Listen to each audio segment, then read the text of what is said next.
What kind of man stands alone in a dark alley, unafraid, when a punk half his age demands a fight? The street lamp flickered, casting jagged shadows on the cracked pavement. Tommy, a wiry 19-year-old with a shaved head and a sneer that could curdle milk, leaned against the brick wall, twirling a switchblade. His crew, 3 other kids with too much swagger and not enough sense, chuckled behind him. They'd been prowling the neighborhood for weeks, shaking down anyone who looked like an easy mark. Tonight, their eyes were on the old man at the end of the alley. He was an odd sight.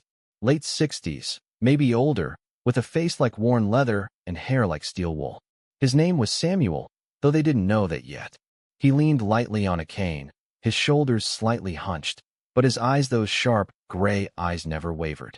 He stood by a dumpster, hands steady, watching Tommy like a hawk sizing up a mouse. "Yo, old man," Tommy barked, stepping forward. "You lost or just stupid? This ain't your block. Hand over your wallet, or we'll see how tough you are." His crew snickered, egging him on. Samuel didn't flinch. He tilted his head, a faint smile tugging at his lips, like he'd heard this script before. "Want to fight, old man?" Tommy sneered, flipping the blade in his hand. The words hung heavy in the damp air. Samuel's smile widened, just enough to unsettle Tommy's bravado. The kid hesitated, but his pride wouldn't let him back down. "Not yet." Samuel straightened, his cane tapping the ground once, a deliberate sound that echoed in the alley. "Son," he said, his voice low and steady, "you don't want this fight."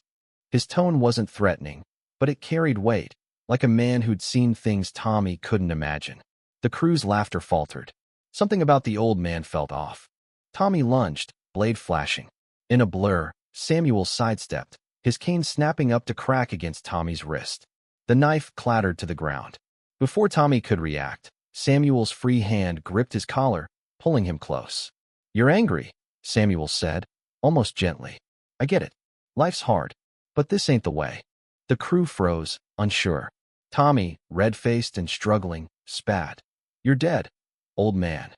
But Samuel's grip held firm, his eyes locking onto Tommy's with an intensity that burned.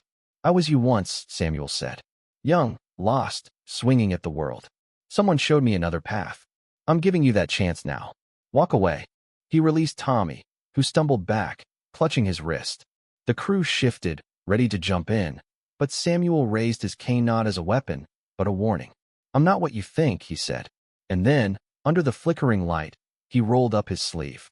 Scars crisscrossed his forearm, some old, some surgical.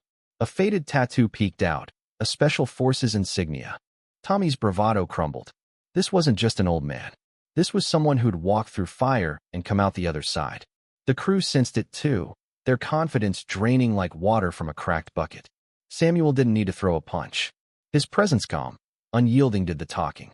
"I fought in wars you'll never read about," Samuel said, his voice softening. "Lost friends, lost parts of myself. But I learned something. Hurting others doesn't fix what's broken inside you." He stepped closer, and Tommy flinched. "You've got a choice, kid. Keep swinging, or start building something better." The alley was silent, save for the hum of the street lamp. Tommy's crew looked to him, waiting for a signal. He could have charged again, could have called Samuel's bluff. But those eyes, those damn gray eyes, held him in place. For the first time, Tommy felt small, not because of fear, but because someone saw through him. Saw the kid who'd grown up with nothing but anger and empty promises. Tommy lowered his gaze, muttering, "Let's go." His crew hesitated, then followed as he backed away, leaving the knife on the ground. Samuel watched them go, his cane resting lightly in his hand. He didn't gloat. He didn't need to. As their footsteps faded, Samuel sighed, his shoulders sagging slightly. He wasn't proud of scaring kids, but he'd learned long ago that sometimes strength was the only language they understood. He'd been like Tommy once, angry, reckless, until a grizzled sergeant had pulled him aside and shown him he could be more. That lesson had saved him, carried him through jungles and deserts, through pain and loss. Now he carried it forward. Samuel picked up the knife, folding it carefully. He'd drop it in a mailbox later, let the cops deal with it. For now, he walked out of the alley, the night air cool against his skin. Somewhere, he hoped, Tommy was rethinking his choices. Maybe he'd find a better path. Maybe he'd be the one to break the cycle. The world needed more than fighters, Samuel thought. It needed builders, dreamers, people who chose courage over anger.